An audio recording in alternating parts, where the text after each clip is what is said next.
Welcome to Blackout Spotlight Interviews. My name is Javannah Davis, your columnist here with Blackout Magazine, and I'm getting the opportunity to sit down with the fabulous Dominique Morgan.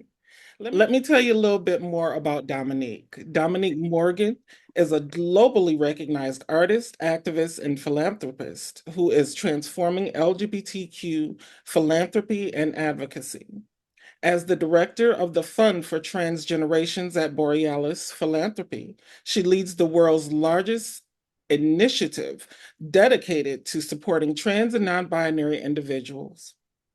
Under her leadership, the fund received the 2024 GUTC Leadership Award for its exceptional impact on trans community grant making, contributing to the growth in LGBTQ philanthropy to over $250 million annually.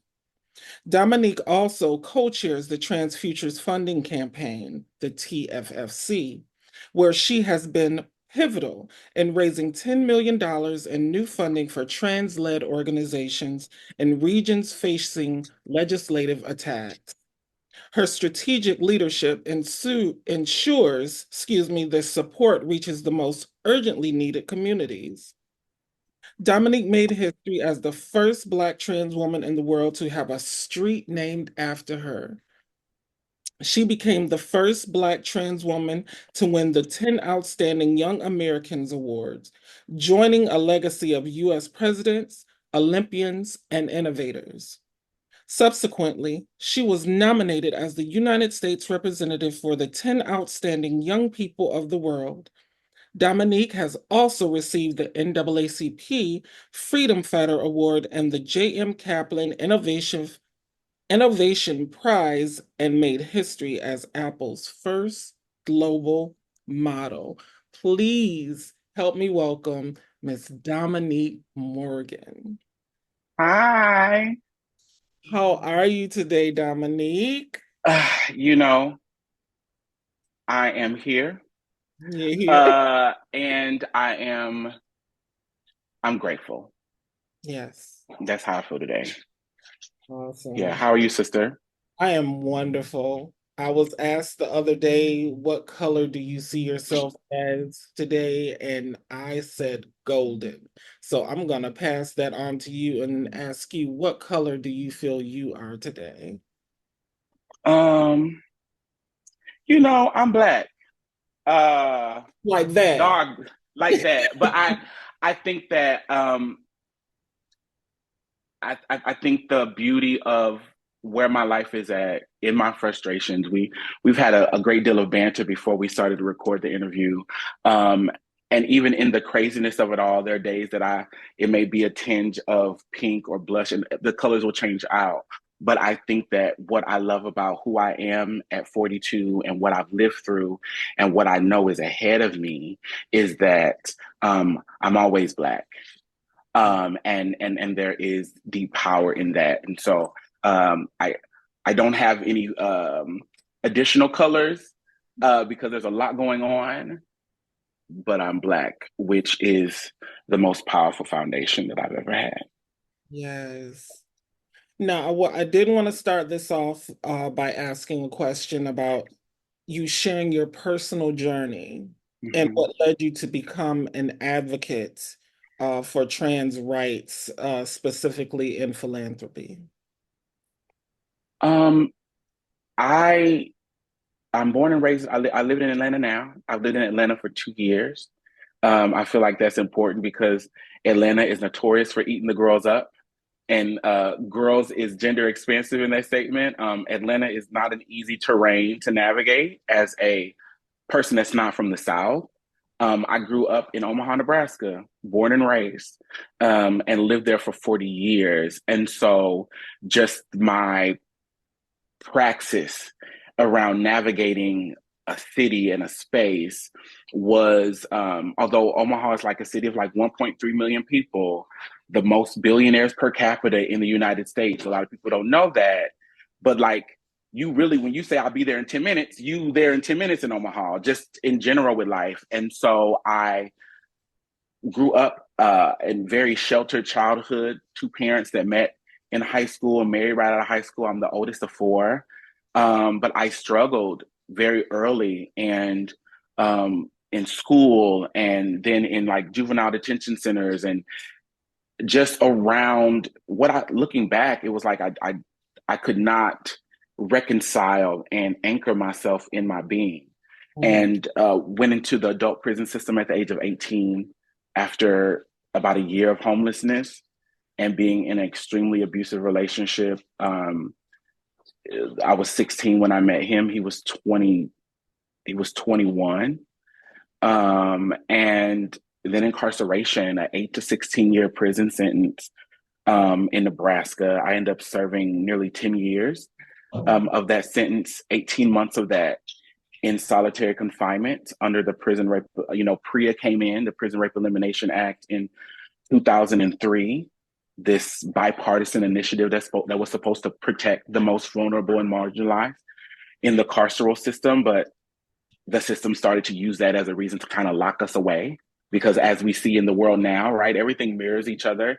And the ironic thing I think about us, when we ignore how the system harms incarcerated people, we do miss watching the trend of how they'll bring that from prison. Because when they'll train us to see it as normalized because they're doing it to incarcerated people. So then when they bring it out into the world, people are used to it. So the separating, the disenfranchisement of queer people has been happening in prisons really since the beginning, but through PREA, it was then sanctioned. And I got out in February 16th, 2009. I was released from Nebraska's Department of Corrections. I had $100 check after spending nearly 10 years, running kitchens. I left with an associate's degree in culinary management. I had $100 check. I had a bag of songs and I had a stick of deodorant because that was about $5. And I wasn't, there's a prison kind of rule that you don't take anything, you don't write your name on anything, you don't take anything with you because it means you'll come back. And I was like, babe, I spent $5 on this stick of deodorant. I will be using this in the real world. And really thinking I would, one day I would run kitchens. And I was like, my biggest dream is to make maybe $50,000 a year.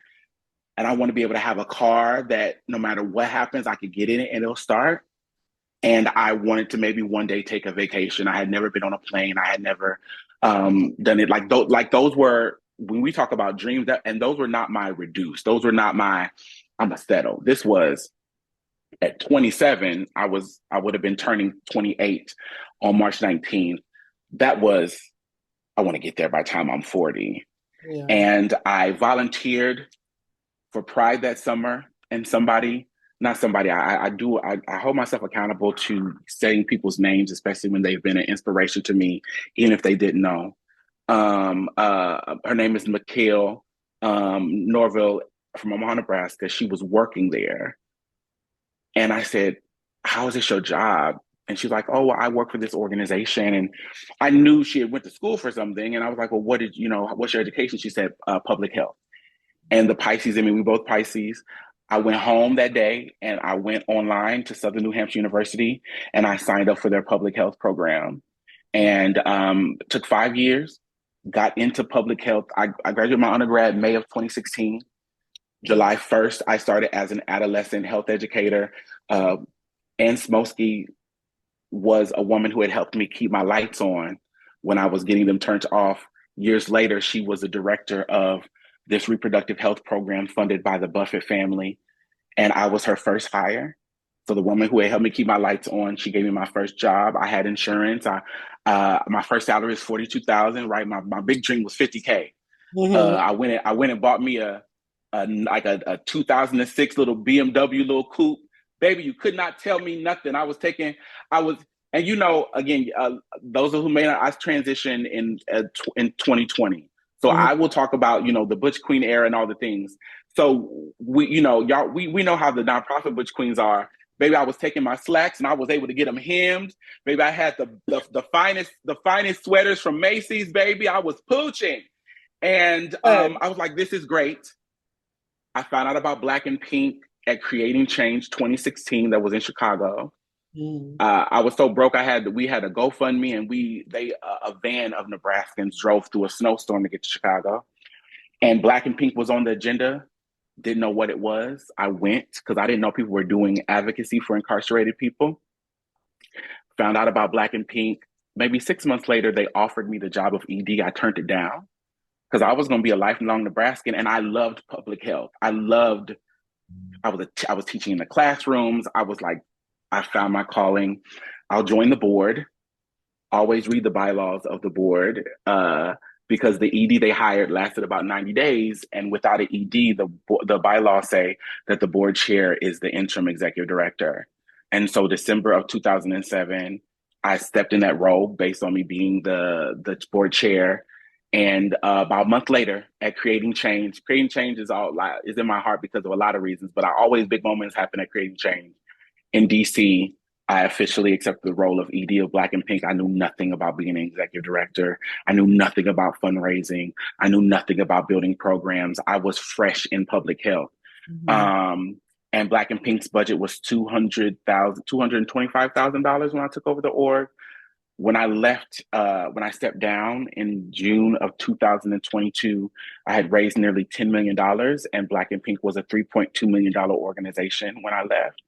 I had set up an endowment, purchased land, built housing programs, and was doing work at the Okra Project. And then the huge shift happened. I moved to Atlanta, and philanthropy was actually Arya Saeed, one of the co-founders of the Transgender District, one of my good friends. She sent me the job, and I was like, "Girl, philanthropy." Like at that point, I knew I was an executive director. I knew I could raise money.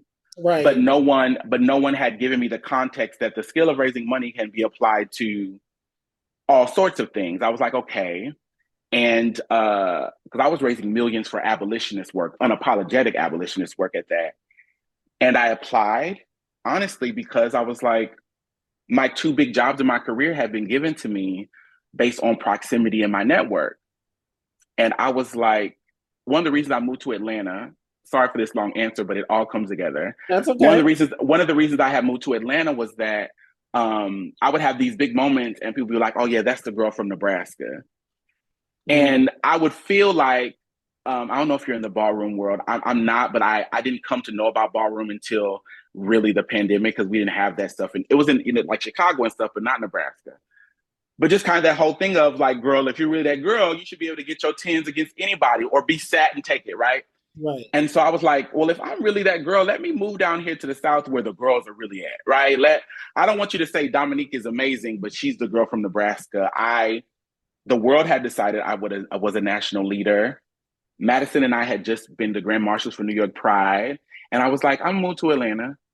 And so when Arya sent me the position, I was like, I'm going to apply just to see if my skills are viable. I'm not going to get this job. People don't get in. Girls like us don't get in philanthropy. Girls like us definitely don't come. And it's been said ever since, you don't come into philanthropy and be a director off tops.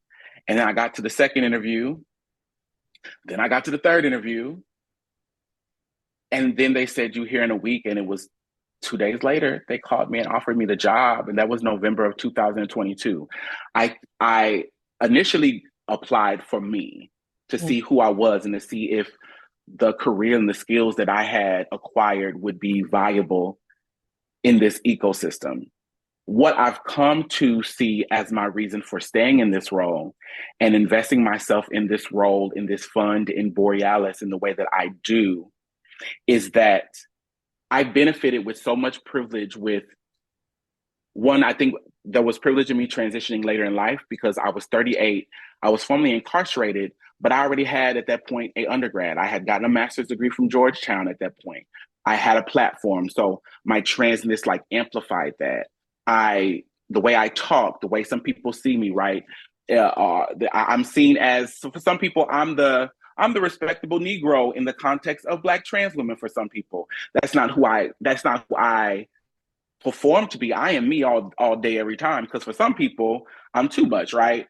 But I know there's privilege in how some people perceive me. And I transitioned with a great deal of access. So I was 6 months in and I had Dominique, yes, I bring a glam squad everywhere because I don't know how to do a contour and a full beat. I can put on some powder at this point, but also I can't walk outside looking a fool, but I could afford it. I looked at all those privileges and all that access, and I knew that attributed to pieces of my success and also financial access, not only for a salary. Innovation is expensive. Right. So this world where all of these Black trans folks, Black trans women, Black trans mass folks, Black trans siblings are innovating and changing the world with $10,000 budgets, are putting in 70-hour work weeks, and nobody wants to say you deserve a salary. No one wants to say you deserve a bonus. No one wants to say, if you want a Mercedes, have a Mercedes, because these white folks will run these queer nonprofits for 20 years and they're making $1 million per year. And they're still getting donations. They're still getting big grants. And I said, I want to be a part of changing the culture of philanthropy. I want to be a part of giving financial access to leaders who I know, the Jasmine Tasakis, the Aya Damons, like people who I know are doing great work, but I'm like, why aren't y'all funding them the way you should? I want to be a part of putting dollars in their hands, and I have a track record of changing ecosystems and changing culture when I get in there. And I was like, I think this is the perfect way to close whatever my chapter in nonprofit will be. I've been the person receiving housing services. I've been the person giving housing services. I've been the person who ran the org giving the services. I think it's a perfect continuity to now fund those services. So that is my why, my strategy, and I feel responsible. If God was only giving me what I needed, I've received that a long time ago. The abundance that I continue to receive is because I know I'm supposed to be a part of not only paying it forward through myself, but paying it forward through the opportunities and the spaces that the universe gives me access to. Right. That's awesome. Yes. Now, what do you think are some of the biggest challenges you faced as a leader in the nonprofit sector? I will speak specifically about philanthropy, is that although I have privilege and access from the perspective of my community, right? It's like, oh, Dominique is the girl. Dominique got the purse strings. I'm Mm. still a Black trans woman. So even with adding on top of the Georgetown degree, I have a degree from Stanford. I have all these things. Now at this point in my career, I've raised nearly 15 million completely under my like fundraising time from being an ED. Every dollar that's given from the Fund for Transgenerations, I have to fundraise. Borealis is not endowed. Yeah. So I still have to face people believing me, people trusting me, taking risks. The Flower Crown Project, that wasn't me moving $2 million that was already there. That was me saying, I'm gonna find $2 million of new money and Mm. give it to Black trans women. And I need y'all to trust me to while I build this out, because I'm I'm speaking it and dreaming it while I'm making it happen, and I'm shifting. So I think the same pressures, oppression, and system harm that we experience, period, Mm. you're experiencing through the guise of this work from people who see themselves as advocates. So they don't even have the ability to see when they're being anti-Black towards me. They don't have the ability to see when they're being transphobic, when I've done all of this, and the biggest thing you can walk up to me and say, "You're so pretty." I feel like "you're so pretty" for Black trans women is the same as "you're so well spoken" when white people say that to Black people, right? And so I think that's the biggest thing, is that I'm leveraging a lot of myself to create access for other people. And because it's my job, my community often doesn't understand that or recognize how to the edge I am. I can listen to girls be like, "Oh my God, Dominique, I'm doing this, that, and the third." And I can hear the exhaustion and the pain in their voice, but they don't acknowledge, or maybe they don't have the capacity because of all the things they're experiencing. And I understand that I'm in the same boat. I'm just in a different ecosystem, and I'm doing it for the sake of creating change for my people. Right. Right. That definitely resonates with me, for sure. Can you share a moment or accomplishment that you've particularly been proud of, in your work? Mm. I Is there? think in my, I'm gonna keep my mindset to my current role. I think the Flower Crown Project is particularly something that if I don't do anything else, I'd be like, very, very much church mother. If I don't do nothing else, I feel like I've done enough because last week we moved almost $1 million to Black trans women through grants Mhm. because of this project that I was able to. It started off with an Apple Note and an idea I had a year and some change ago that I wrote the whole program, that this wasn't co-opted by white people. I didn't, there was permission for me to fight to see it through, but this thing is for us, by us, in a way that from the philanthropic sector, I had never seen that. Oh, we're doing initiatives for trans women of color. We're doing these things, and there's no trans woman involved in it, or we'll have an advisory committee. No, this was me, wig off, honey, sitting there watching Law and Order SVU, in the I'm in the middle of the night, figuring out what does this look like, and then showing people what I can do to get the money involved, to get my organization to believe in me, my staff who are not Black to understand, hey, I care about all trans people, and I'm going to unapologetically talk about Black trans people because that's how we build out the best work. And to then be able to move this money to these women and to know that we're still building and we're still growing, and we're building a blueprint. So it's also something I'm proud of because I've learned enough that if it's really innovative and it's really important, that you do the work to make sure that it lives past you. Mhm. And so I also feel so proud because if I leave Borealis tomorrow, I've done the work to build out this ecosystem of this project. And now philanthropy doesn't have an excuse anymore to say we don't know how to show up for the girls. We don't know how to do this because I've built that. I know there's other things I want to do, but I'm really proud of the women that I get to work with through that project and Mhm. proud of what we've been able to accomplish. And we really, no shade or just starting. Wait till the girls see what I got plotting and planning for 2025. Oh, I can only imagine because you can definitely tell in your work that you love your folks. You love us for real. And that Even when the girls don't love me, even when they don't love you. And I we know need to. a part of that love got me Mm. through some hard times Oh. with this book, Discovering Your Power by Dominique Mm-hmm. Morgan. This workbook, it guides you through your own emotions. It guides you through what the things you might need to be sorting out in your life. Available on Amazon. Mm-hmm. So please go get that between this book and my sister's Perfume Everything by T.S. Madison. Come on. Yeah, get it on Methra, baby. I was feeling good and smelling good with my sister's products. So I love what you do with the community and just going navigating through this workbook. You can tell that you put your personal feelings into this and you wanted to not only heal your in your space, but you wanted to share some of that healing with others so they can find that healing in their space.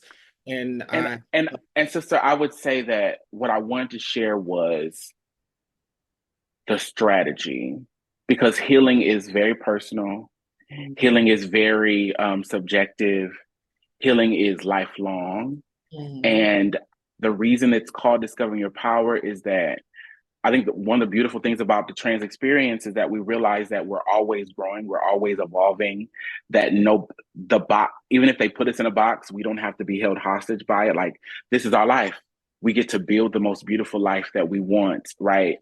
And with Discovering Your Power, it's like you learn every day really what you got and how to tap into it.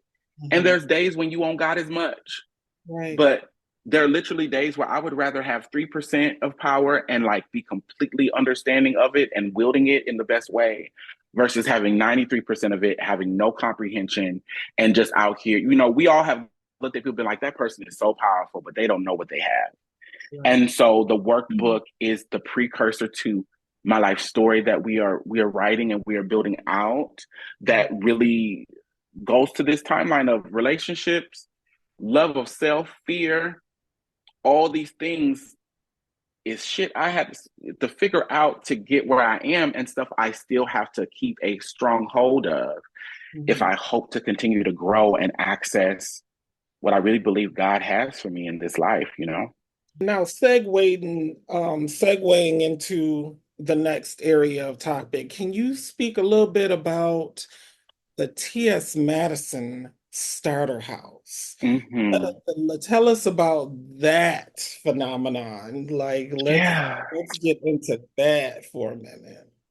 Well, you know, that phenomenon is rooted in and powered by the phenomenon that is T.S. Madison, right? Our sister, our, you know, our global star that is, and people don't realize that one of my values is I love being a fan of my friends and the people I love, and Mhm. not a groupie, a fan in regards to being so excited to cheer for them, so excited to see the dopeness in them, and then more excited when the world sees it. And so Madison and I's relationship, we were the grand marshals at New York Pride in 2022.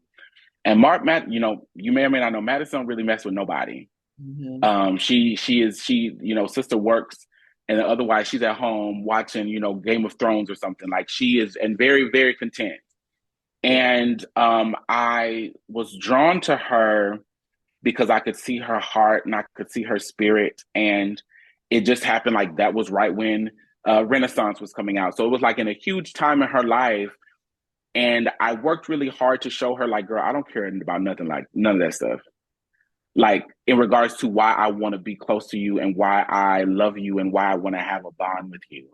And so I moved to Atlanta that fall, and you know, Jameson is from my hometown. Jameson, my glam person, moved to Atlanta. I was like, sister, you know, Jameson need let Jameson dig up in that face and let Jameson hit that hair, and so there was that, and we started, you know, holidays and stuff. Miss Mary is cooking, and I would talk to Madison, and I said what I learned about kind of philanthropy and what I learned about this work is that so many white people have built their legacies from giving back. And yes, they're giving back, but a lot of them are just engaging in tax write-offs.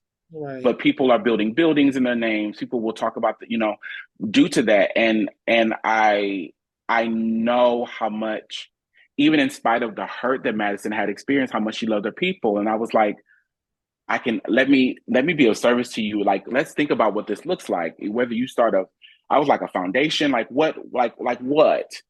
And once she bought the maison, the new house, it was Christmas Eve last year. She had a party at her house, and she was like, "Sister, I think I want to turn." We were at at this fabulous chateau, and she was like, "I think I want to turn this into a space for the girls."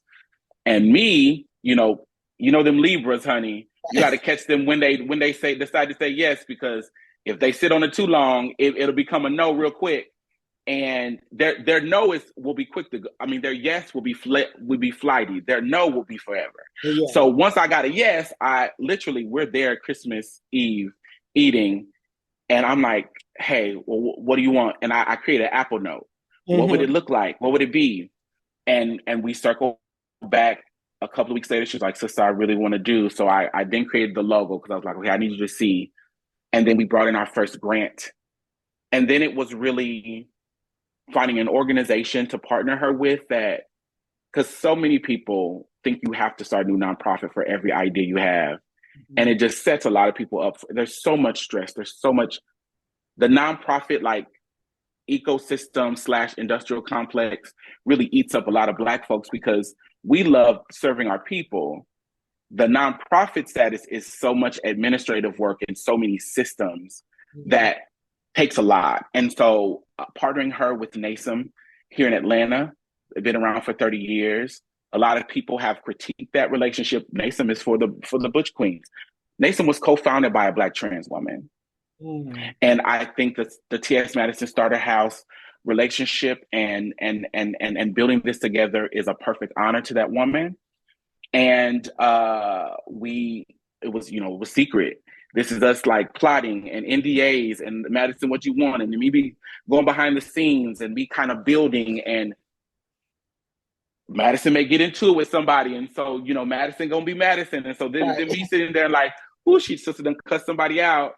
Nonprofit isn't used to the girls being vocal and the girls still being so like all of that, wanting to honor my sister and her legacy and how legendary she is, wanting to serve the Black trans women in the South as a Black trans woman that now lives in the South.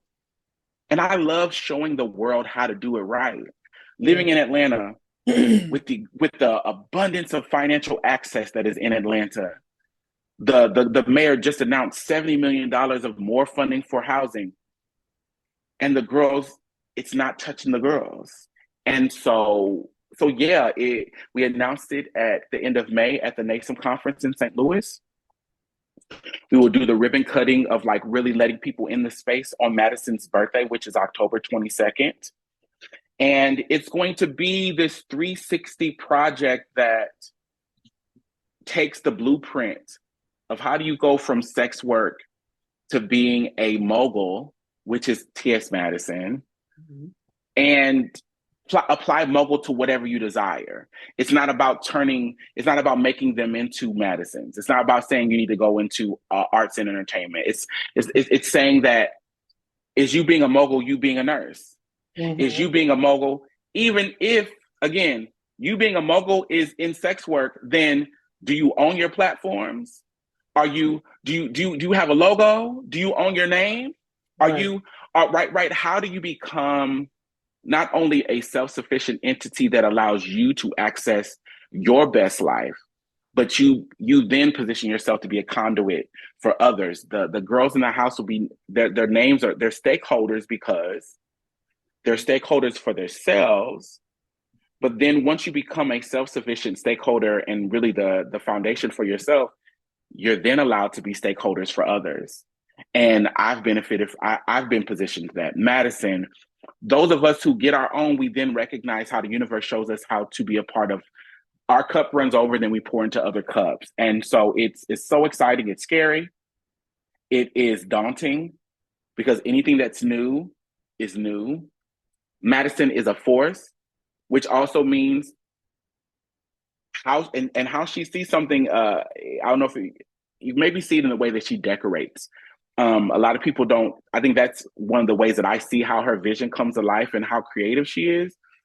Once she has an idea, a part of it is this my job to help make that come to light. So you trying getting it out of her head and also getting the community to get behind this in a way where this will benefit three women to start, but we're creating something that could shift the entire ecosystem for our people. We could get a lot of trans celebrities to not only leverage their dollars, but Madison, her biggest change with this is not going to be about a check. It's going to be about her offering her cultural capital to power us to shift things. And we have more trans people with access than not. And a lot of my trans siblings with platforms and access are underutilizing what it could be for. And I'm excited for Madison to show folks how to do it. Somebody that a lot of people dismiss and a lot of people don't understand her greatness, or they'll try to deny her greatness, is going to be a part of once again showing people how to do it right. Yeah, and I really think and feel that a lot of us do have platforms or are starting on our platforms, we're learning from people like you and Maddie, and learning how to build our platforms and use our voices. And that's what drew me to you, was because you're in this philanthropy game, and I'm, pretty much starting out with my nonprofit organization, and it is hard work. It's grueling work, but I want it to be successful to where I can carry on or pass it on to someone else who's deserving of it, that is going to benefit from it as well. So what you and Maddie is doing, y'all basically building a blueprint for others in different states to do the exact same things. Like, a lot of people got a lot of negativity and hate to say about what y'all doing, but at the same time, learn from this. Maddie says it all the time. Learn from this. What y'all got, they can have too, if you just get up and apply yourself. And And if we're not doing it's it people well, like me who are like struggling to even get, the time with you guys to talk to you, but it's so much, lack of a better term, bullshit that y'all have to listen to. It's hard to even for us to learn from the people we know we need to learn from, because we have the same ideals. So mhm. I totally get that. I totally get what you're saying when you say use your platform to the best of your benefit. And that's what And I'm. we're not, and also we're not saying that. I know I'm not saying, and I've never, and I can kind of speak for Madison in the way that the time we spend together, there's alignment in how we think about the world. Mhm. I'm not saying I know everything. I'm Right. saying that I have a solution. I am dedicated to seeing this solution through and learning as I go. And baby, if you see what I'm doing and you're like, oh, I would do it this way, I would do it that way, then perfect it. Right. Then get what the girl's saying on TikTok, get in the field. You Getting know, get in the get in the field, because I learn every I a part of my values is to be teachable, and not just teachable to people I look up to. right. Sometimes God will absolutely send the perfect message to you in the wrong messenger from your perspective. And so even when it's like somebody, I'm like, oh, I don't even like you. I'm like, okay, what's in the message and how can I continue to grow? So again, the reason that I think it's important for us to show people what we're doing and what we're building is to inspire, but also for people to be like, oh, I would like to do that. And I can maybe do it this way. And I love, it's like any recipe. Any recipe. If catfish recipe was the same recipe from slavery, girl, I don't even know what a piece of catfish would taste like. I thank God for innovation and change. Amen. The little white powder to be Yes. on the JJ's chicken. And so that means that we're supposed to continue to evolve and to innovate, and you add your little razzle dazzle to it and make it your own. And then there is too much need in our community to think that only one of us can make a solution and that will ever be sufficient. I don't want to be responsible for everyone. I can't be. So we have to have a bunch of us doing the work, creating change, and we all matter. Absolutely. Absolutely. Now, during this political climate, I know you done seen the debates and you done been to Mm-hmm. all of this and done seen what um what specific policy changes do you believe are necessary to better protect and support incarcerated transgender individuals, or transgender individuals in general in all aspects of their lives, but I will specifically I will incarcerated? absolutely say, and I've been saying this to people who are connected to Vice President Harris's campaign. Like, I run into people at different intersections, and the Prison Rape Elimination Act needs to be updated. If it's going to be the way that the federal government creates protections for, it used to be just for marginalized individuals, but now it's really the main way that the carceral state understands how to support trans and queer people, and not even just prisons, group homes. There's a youth component, all that now. So many places where people are incarcerated or people are living, they have PREA policies, and it needs to be updated to where it's very clear on how it protects people, that the Ashley Diamonds, these lawsuits that we've seen, that the sexual harm that's taking place, the administrative confinement. So many people are like, you can't be locked in solitary confinement for longer than 14 days. President Obama did that. President Obama's law is for disciplinary segregation. Mhm. And that's why they created administrative confinement, because that's not discipline. And I have seen girls who have been in solitary and locked away for years. When I was at Blaque and Pink, I would be written down as the person that they would want next to them when they were dying. The number of days I held girls' hands as they took their last breath. Two, HIV and AIDS service and care inside of these prisons and jails. We need to give people access to PrEP in prisons and jails. We need to make sure that people are understanding around you equals you, and really understanding if they're living with HIV and AIDS, they have the knowledge to protect themselves, because they could be living with HIV and AIDS and be doing well, but then we got COVID. Yeah. Then we've got monkeypox. The education and the way that the outside world is advocating for incarcerated people, and that bleeds into the states that are criminalizing these issues. They have criminalized homelessness now. Right. So even those of us who are like, oh, I ain't locked up, that's their problem. Baby, the way the world is moving, the girls might get locked up for walking outside in a wrap dress. And Mhm. so before you're incarcerated and you're begging people to advocate for you, the best thing for us to do is to advocate for all marginalized people, because you don't know how the tide is going to shift. I think the other thing is around making sure that policies in our communities around banning the box for formerly incarcerated trans women who, I've been out 15 years. I got a street named after me in Nebraska. And Nebraska right now is trying to block it, formerly incarcerated people from voting. I still have to file for a pardon in February of coming year to be able to to be able to have a firearm. I still, if I wanted to say today I wanted to become a nurse, all these accolades, all this stuff I have would not matter because I have a felony on my record.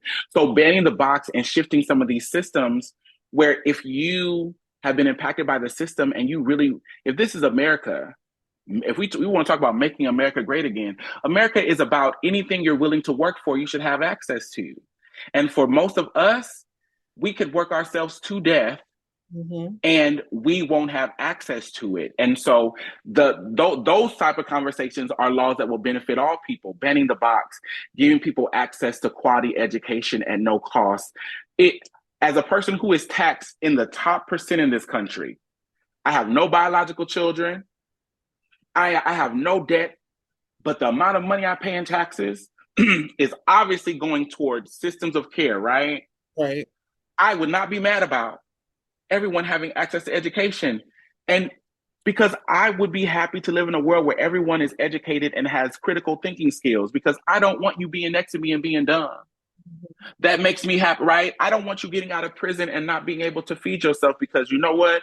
When you're hungry, you're more apt to bust somebody upside the head for their purse. I ain't never been fooled and just wanted to whop somebody before, right? Like all of those things build, and these are the systems that everyone's navigating. And no matter who you want to vote for, no matter who you want to vote for, make sure that these people have demonstrated in some way either an initiative that is going to better your life or a plan for said initiative. Because even if they haven't completed the plan, a plan that they've shared with us positions us to hold them accountable to said plan. Right. And when it comes to Vice President Harris, one, I fight and challenge myself every day to hold as much care and grace for Black women as I can, because the world is going to tear a Black woman down anyway. So I'm not trying to be a part of adding to that. And two, even with her being the vice president, we've been the number two before. Let her drive the car. I'm Mhm. not going to sit there and say what she won't do until I see her driving the car. She's been a passenger. Trump's driven the car before. I didn't get a stimulus check. I made too much money. So the big thing they're going to talk about, I don't know her in my Mariah Carey voice. Right. Right. So I experienced no benefit. I only experienced adverse experiences because I transitioned in Trump's presidency.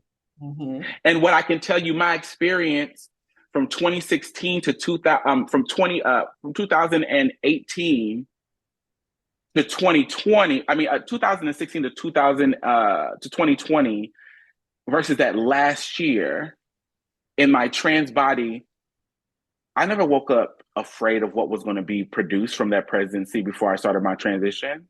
There's a lot of Black queer people who are cis who are dismissing it because they can. I Right. felt the shift. And so that is my answer, is like, ask about policy, be focused in these systems, and at all costs, as an abolitionist, I don't vote because I think the president is going to save me. Mm. I vote because one, I was at one time I couldn't. So I'm going to make that choice. And two, there are local elections that are directly impacting me. There's a Marjorie Taylor Greene that exists. So yeah, Kamala, but I want that white lady out of there. Mm-hmm. And two, those of us who have been in the trenches, what we could move when Obama was in office is different what we could move when Trump was in office. It's different from what we could move with Biden in office. So it's not that I depend on people. I believe in the people. That is why I'm an abolitionist. But I also am not dumb enough to think that the systems ain't gonna system. So we might want to position the person that will create the best climate for us to do the work that only the people can do when it comes to safety and care for us. I don't think policies around trans liberation, trans healthcare, trans housing, being able to protect trans youth with some of these laws in this country is going to be the same fight if Trump is in office. I don't think it. And it doesn't mean that Kamala may not pull a stunt. I'm saying the climate, the propensity, the likelihood. This Black trans woman, this Black cis woman who did most of her work in San Francisco, where the transgender district was started, who's been in the trans district offices, who has sat and strategized with Arya Saeed. I don't think the experience under her leadership is going to be the same as under Donald Trump. I agree. And do with that what you will, baby. Yeah. But I don't want the girls gagged. Don't come to me talking about, is it money for evictions? Sister, do you, no, girl. That's my first question. When I'm on planes, and have you ever been on a plane and somebody didn't book a flight next to their person and want to be like, will you switch with me? This is the thing I ask them. I'd be like, who you voted for? And they'll gag. If you think I'm giving my seat so you can sit next to your wife and you voted for Trump, y'all can send smoke signals to each other for all the damn I care. I'm about to sit here between y'all. And the same thing is going to apply with this next year. People be like, oh, Dominique, what was you a part of when we was trying to create this ecosystem? You're not about to work me. You're not about to work me to death while you sitting up watching baddies all day and telling me that voting doesn't matter. Child, ask the girls on Big O. I ain't got it. Yeah. Now, how do you, you ain't gonna get me started. Now, how do you navigate partnerships with grassroots organizations that may be interested in collaborating with you, but have different approaches and perspectives? I think the different approaches and perspectives are not an issue because we all are going to do work in the way we do it. My time at Black and Pink taught me that there's literally grants that we could have easily gotten that we would not apply for based on our values. And so like, I understand that. I think where there's tension maybe is, don't come to me asking me for advice, or don't come to me like laying things out and then I tell you what I know and then you be like, well, I'm not going to do that. Okay, fine. But then don't say I didn't help. Don't say I didn't show up, because I knew the system I applied to get into. It would be so unhealthy for my body and mental health for me to go through 4 interviews to work in philanthropy. And even though we're a social justice intermediary, to act like the money we're getting from these systems isn't likely from some white person that benefited from slavery on this land. Like, that's absurd. Yeah. I am utilizing what I have access to create more space, understanding that these are all systems, are all connected. So anybody who wants to be $1 million organization, everybody wants to be grassroots until you want a house with grass. Grassroots organizations are $10,000, $20,000 organizations. It's gritty. It's different. You $1 million, you're not grassroots. You're not. 5% of all nonprofits have $1 million budgets. You're not grassroots. You may be getting it out the mud. You may be in the trenches. You may be still from the streets. I ain't gonna take that from you. But your org is in grassroots. So I partner with people who have a clear vision. I also like to partner with people who are open and teachable, not teachable in the mindset of I need to show you, but teachable in we're both learning from each other. So if I'm coming in teachable, I expect you to be, and be ultimately invested in who your principal is. And what that means is, for me, who do you serve? Mm-hmm. That should be your guiding force. At Blaque and Pink, there were all those times when I would be like, dang, should I do this? Should I do that? When I ever wondered, I would turn to our incarcerated members, over 20,000 incarcerated people. I would you could go to the Blaque and Pink newsletters and I would ask them for feedback. What should I do? It may take 3-4 months because it would take time for letters to get back. But when I was making a decision based on the people who I ultimately served, Jesus himself could come out and disagree. And I'd be like, I love you, Lord. But the people that I've been positioned to serve told me this is what they need me to do. So when I look at organizations that we engage with, people will be gagged to know I've been in girl cities and they've never seen me. I've been there to see your work, but I don't want to come to the office. I don't want to come and see the staff that you've lined up to say the perfect thing. I went to your block.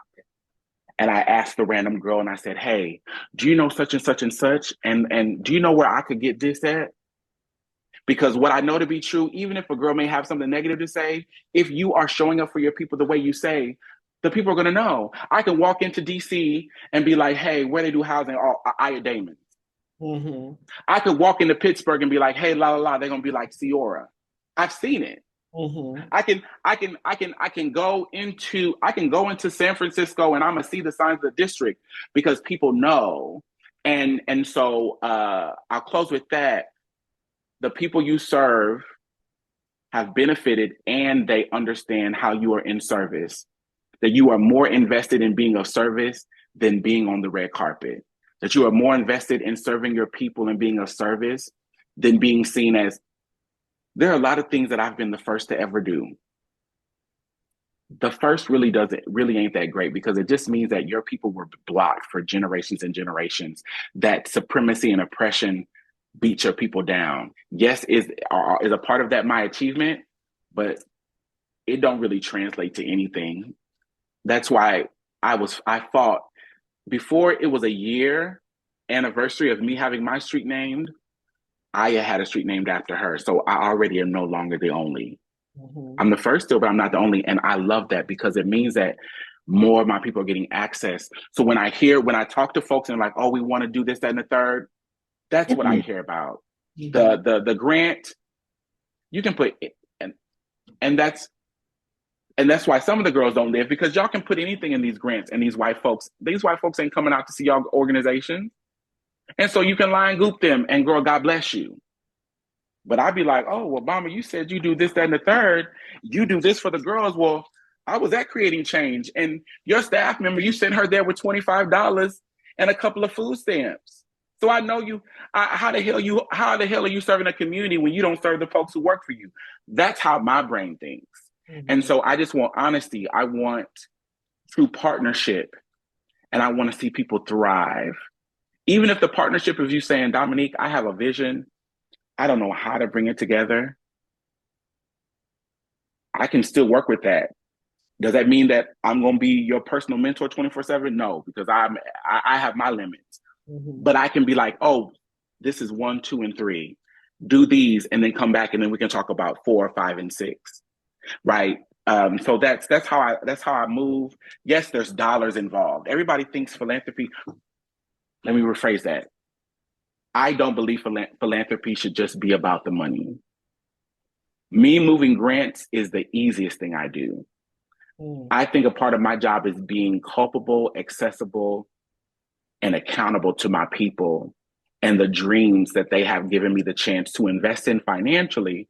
But how am I investing in the dreams and the innovation of trans people outside of capitalism? Everybody talks about abolition. It's like, okay, capitalism, but I also am going to show up to the ribbon cutting. I'm also going to amplify it on social media. I'm also going to sit down with you and I'm going to pray with you. Sometimes me praying for you is going to reap far more than a grant will.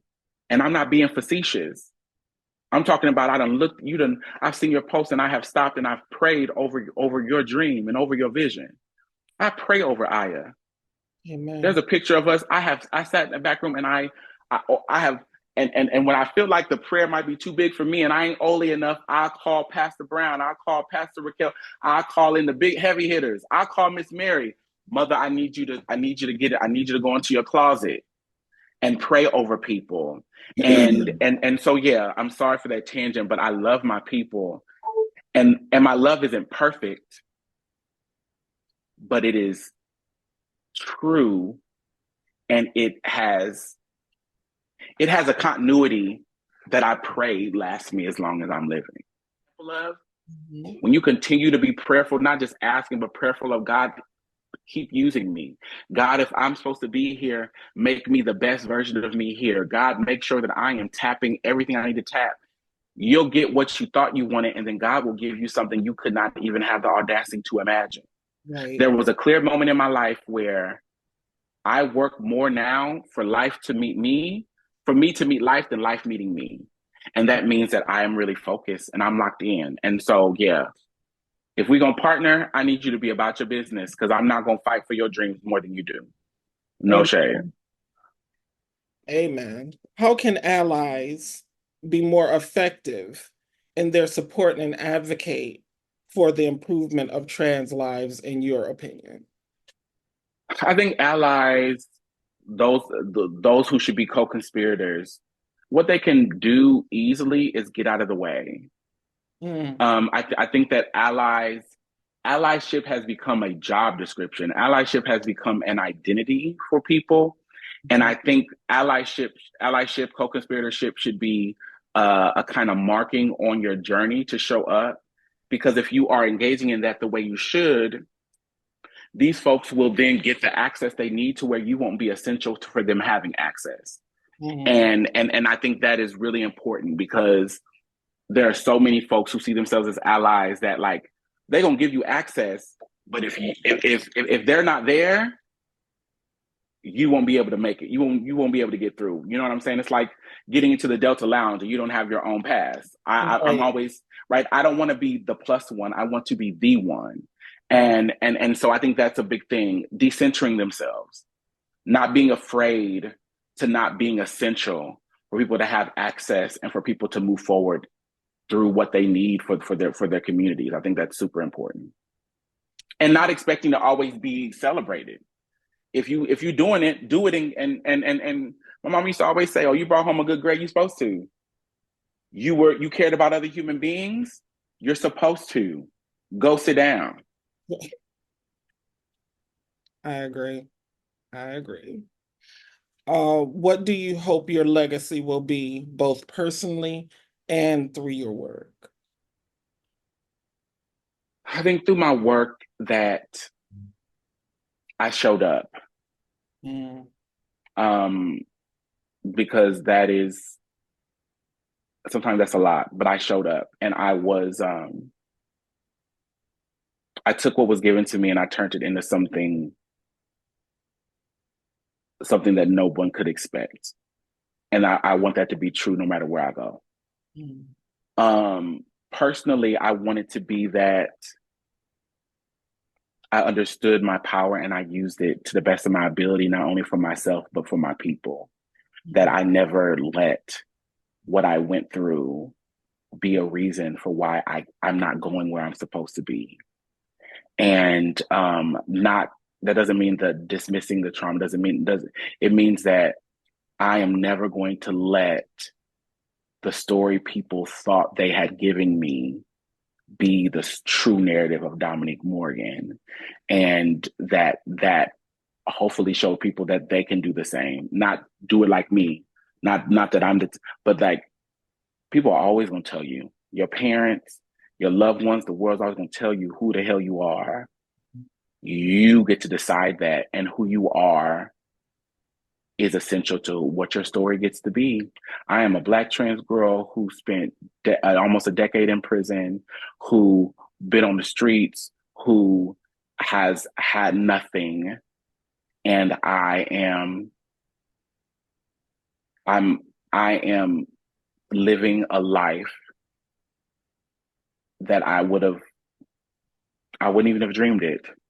And I think and I believe that's because I'm always like I got the pen. I'm the Mm. author. Right. And so yeah, I want that's how I talk about my life now, and that's how when I'm gone. And her hair was always sickening, and she kept a nasty bag. Period. You know, her Period. put and for the boys, her pussy was good. You Yeah. know, she, you know, she was, her ass was fat, her skin was soft. Those things as well. God bless you. Uh, So that but brings me yeah, to my final question. How does Dominique show up for Dominique? I'm still learning that. Mm. I'm still learning that it feels selfish. The way that I currently show up is doing a lot of repair. Me self care right now is just me reaching my breaking point, me being exhausted, and like me sleeping for 2 days so I can get back on the horse and do it all over again. Mhm. I I had hoped it was in my plan to do more of that for me this year. I think again the Flower Crown Project was a huge beast, but now I kind of get what I'm working in. And 2025, I'll be 43 in March. I really have some goals. I have goals for myself at 45 for work, but I have personal goals where I don't want to work the same. Mhm. I have this picture that's on my that's a it's a picture of me and Miss Major. It Mother was from Nature. it was from BTAC 2023. And whenever I'm with Mother Major,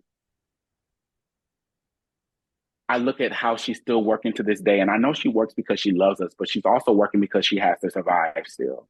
Yeah. And a part of my self care and showing up for Dominique is I have to come up with this plan because I don't want to be 70 and having to figure out how to take care of people and take care of myself. And so it's a slowly evolving plan, but I know it's based in unlimited love.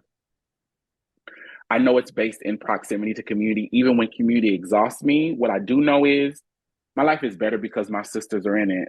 The girls can get on my nerves, but also, it's boring Yeah. without them. It's my life is better because Jasmine will text me and be like, "Girl, come out," and she know I ain't coming, right? She know I ain't coming, But you wasn't coming. but it makes me feel loved, and I know that my sister wanted me there. Mhm. Some people don't have somebody who wants you to come, right? It it'll stress me out for the girl to for Zahara to call me at 7 a.m. But you know what? She called me because she knows I'm an answer and she knows I care about her.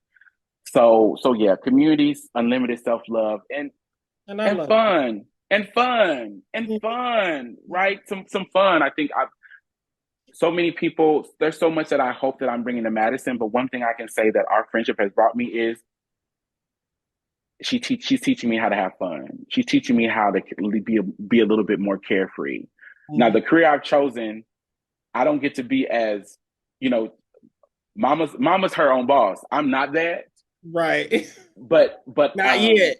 not Not not yet. But she teaches me to be to have more fun, and I'm gonna keep learning in that. I think all the girls teach me that, especially the younger girls. You know Mhm. what I'm saying? That haven't been beat down by this world in the way that some of us have to keep moving forward. So yeah, that's how I'm showing up for myself and loving my boyfriend Christian. And I have been together. It'll be 10 months.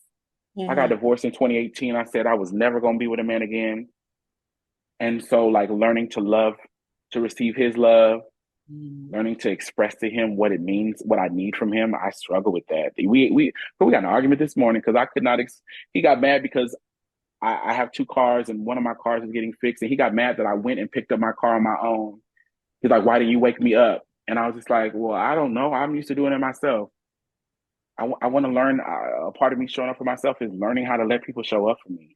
You Yeah. know, all of Yeah. that, and drinking my water. Yes. Stay You high. know, Stay hydrated. yeah, stay hydrated and staying out the way, bitch. Yeah. Uh, just because you can be in the thick of it does not mean you need to be in the thick of it. Amen. Amen. Amen. Ashe. Well, Ms. Dominique Morgan, thank you so much for sitting down with me. I had a great time speaking with you. I know it's been a long time coming, but we finally here. Absolutely. Thank you so much. And I want everybody to make sure y'all go out, y'all purchase my sister's workbook, Discover Please. on And Amazon. call me out to present, to talk about it. You know, I love giving an old nasty speech, old nasty presentation. Next presentation Yes, indeed. is a healing journey. And also, I'm going to shout out my sister Maddie, Yes, her yes. everything on Methra. She's in everything and everywhere. So if you need the website to that perfume, go find it. Go find it. All right, thank you so much. And this is Javannah Davis, Blackout Magazine, and everyone stay blessed.